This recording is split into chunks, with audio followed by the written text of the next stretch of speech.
So mga ka-farmers, yung manok ko ay nagkakasipon. So gagamutin natin ngayon. Ito, bumili ako ng gamot. At ito ay eksperimento ko lang. Hindi ito advisable sa inyo. Ito, itatry ko muna kung gagana ba or hindi. So ito, bumili ako ng Sulfar QR at saka itong Primoxil powder. So ang gamit nito mga ka-farmers, ang dosage nito, itong Sulfar QR ibibigay sa umaga. At ito namang Primoxil powder, ibibigay naman sa hapon. So ang gagawin natin ngayon, itong dalawa ay pagsasamahin natin. Imimix natin ito sa kanilang inuming tubig at ibibigay lang natin ngayong umaga. So mamayang hapon, plain na tubig lang yung ibibigay natin. So ano kayang mangyayari mga ka-farmers pag ito yung ibibigay natin sa ating mga alagang manok? So magiging epektibo kaya? So susubukan ko mga ka-farmers, pero sa inyo, wag nyo munang susubukan. Baka masisira ang buhay ng mga manok nyo. So ito, susubukan mo na dito sa aking manukan. Alright, let's go! So ito yung grupo mga ka-farmers na merong naghalak o sipon. So kailangan natin gamutin ito mga ka-farmers para hindi na lumala. So ito, nakikita ko dito mga ka-farmers ay 2 or 3 lang yung merong sipon. Pero yung nasa loob lang na sipon. Pero ito, ilalahatan na natin na gagamutin ito dahil yung iba maaring hindi pa lumabas yung kanilang sipon.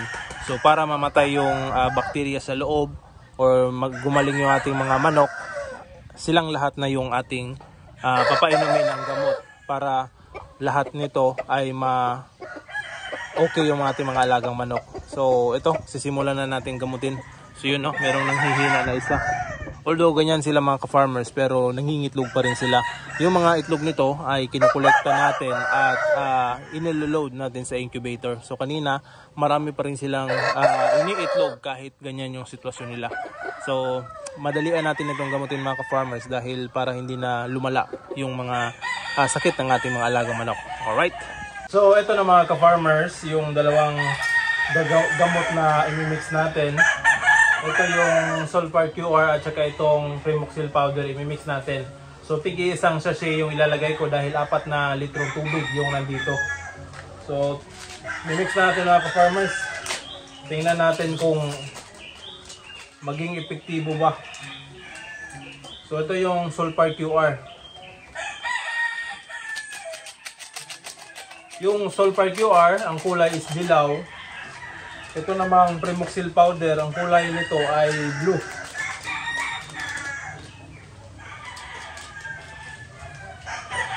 Yan.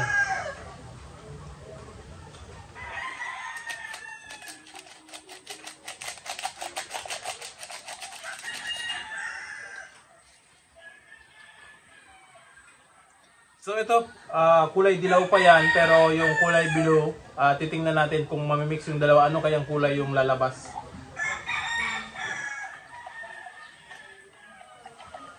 Yan, nag-dark na yung ating painumin.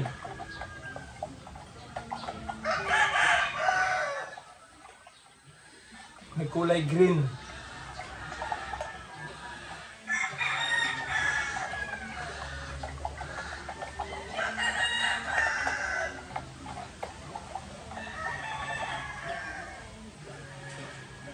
Yan, nag-green talaga mga ka-farmers.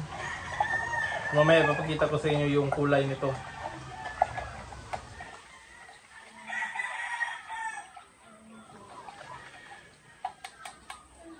Yan. Okay na. So yan mga ka-farmers yung kulay ng na-mix natin. Kanina nagkulay green yan.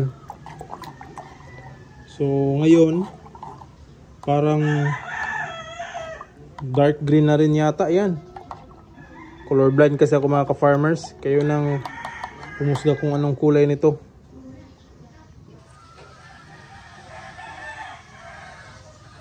Alright. So sana mga ka-farmers, yung invento ko nito ay sana mag-succeed ito na pagpapainom natin sa ating mga manok. At sana ay gagaling din yung mga manok natin. So kung may masamang mangyari sa mga manok natin, edi cargo ko yun mga ka-farmers. Pero sa inyo, wag nyo muna subukan.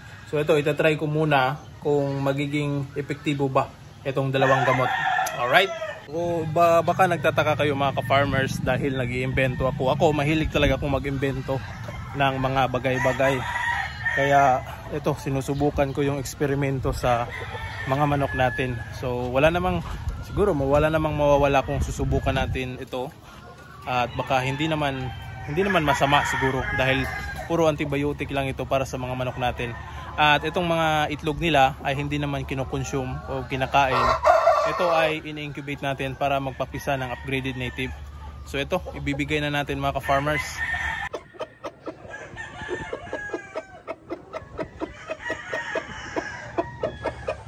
So ito rin sila mga ka-farmers ay malakas uminom ng tubig kaya hindi na problema at pinapakain ko sila bago ko binibigyan yan. Inuuhaw ko muna para siguradong makakainom yung mga manok natin.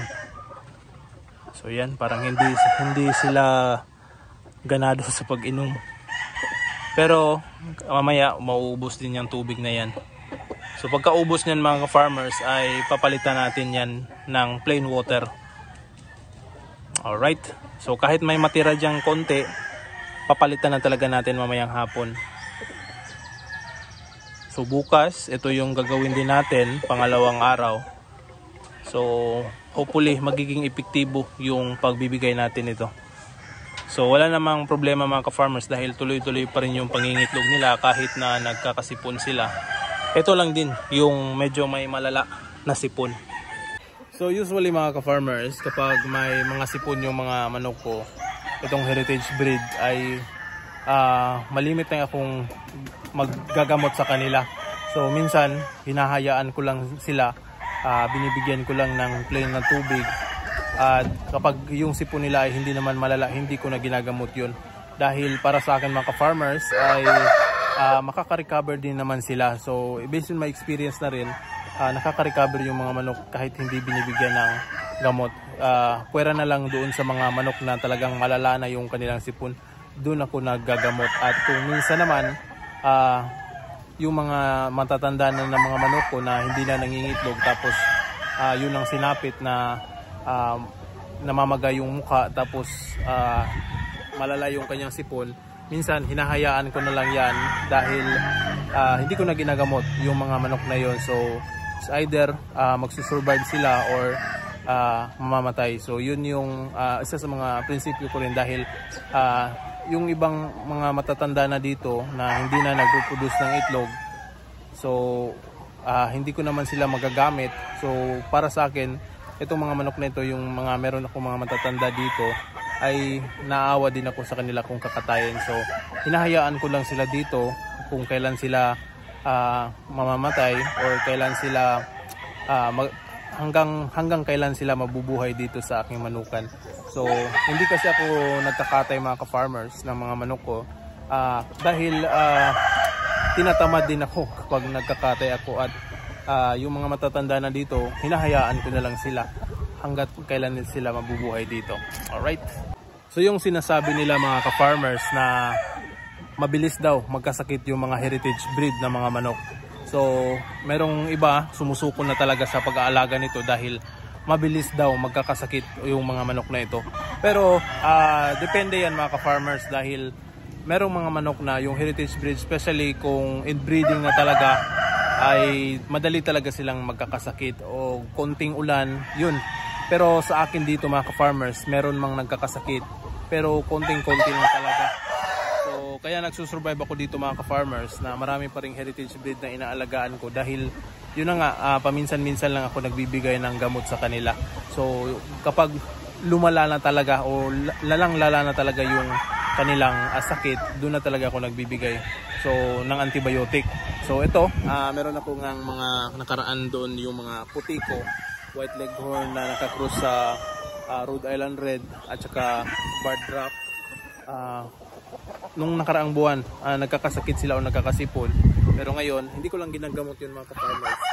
Pero ngayon, nandyan pa rin sila. So buhay na buhay at tuloy-tuloy yung kanilang pangingitlog. In fact, yung kanilang mga itlog malalaki nga, at araw-araw marami din yung kanilang iniitlog. So plano ko rin yun, i-breed na naman. So yung Rhode Island Red na rooster ko, doon ko ilalagay sa mga puti na mga babae ko.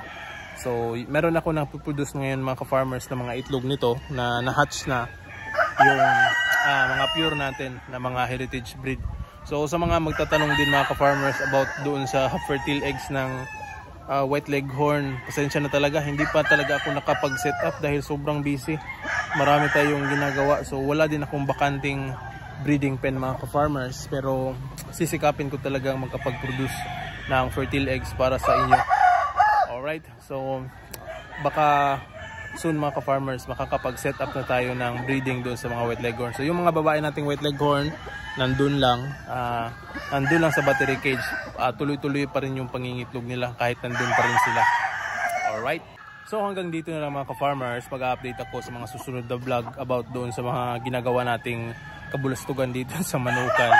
So i-update ko lang kayo mga ka-farmers kung ano nang mangyayari dito sa manok na pinag-mix natin yung dalawang gamot na dapat hindi naman sana, pero sinusubukan ko talaga.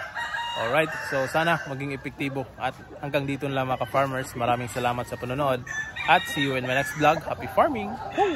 Woo! Woo!